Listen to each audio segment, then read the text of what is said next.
So my father registered me in the Jewish school, the Moriah. In the beginning, when he still had his car, he drove me to the school, and I went to the school.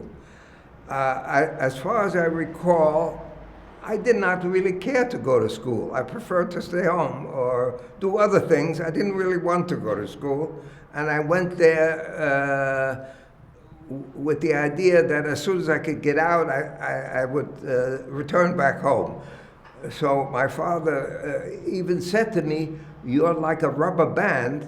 I put you one place and you bounce right back to me, you know." And but as time went on, you know, I got more used to the school. There were several things about the school which I did not like. For one thing, I felt that the school was very Prussian in attitude in terms of treating its students. It was not unusual for a teacher, if you did the slightest thing wrong, to slap you or somebody else would be slapped, and I felt this was not a way to treat the students. And this time I was 7 or 8 years old, and I said to myself, not only do we have problems outside of the school by being attacked by gangs of Hitler Youth in the streets, but now my own teachers want to attack me as well. I said, this is a crazy situation. The other thing is they started to teach German literature and other things, and I said, with everything that is going on, why do I even have to bother doing this? What use are these subjects to me? They have no meaning to me anymore. I am no longer part of this community. This was at the age of 8 or 9. I felt that I was no longer part of the German community. There was one incident which I should mention. I was thinking of how can we get revenge on these Hitler people? And I said to one of my students, there are not enough of us.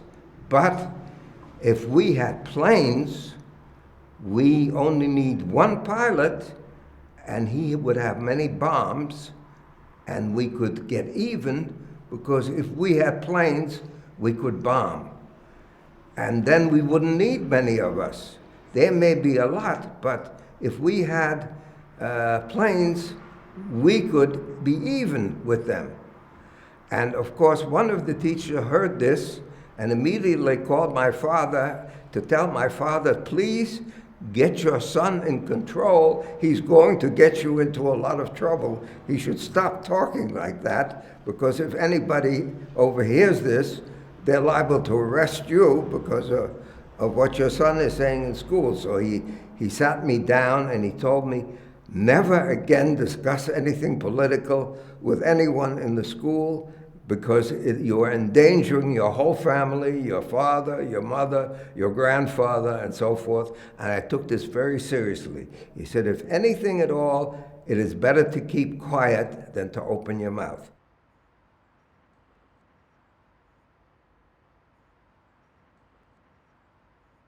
I do remember having one teacher who I thought was very nice, and I believe his name was Kantal, Mr. Kantal. Also have the recollection, as if I close my eyes, I can still see one other teacher sitting at the piano. I believe his name was Jaffe or Jaffe, who was a music teacher. I also distinctly remember Dr. Klebanski, because his son, Hans Klebanski, was probably my closest friend in school.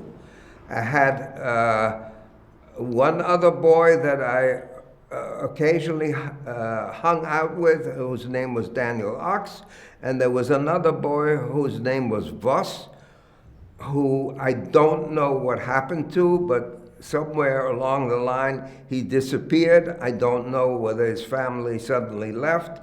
I do remember vaguely my father driving me to his house before he left to play with him, as it was customary, I could not play with anyone unless somebody took me there, because I was afraid to go on the street on my own.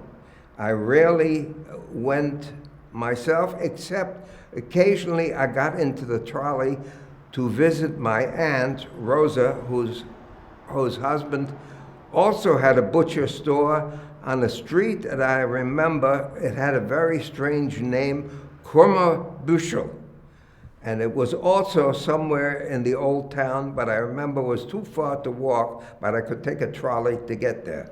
And the other thing that I remember distinctly about his store is he made a lot of liverwurst, and I would always be able to sample the first half pound that came out of the machine, and for me this was a great treat.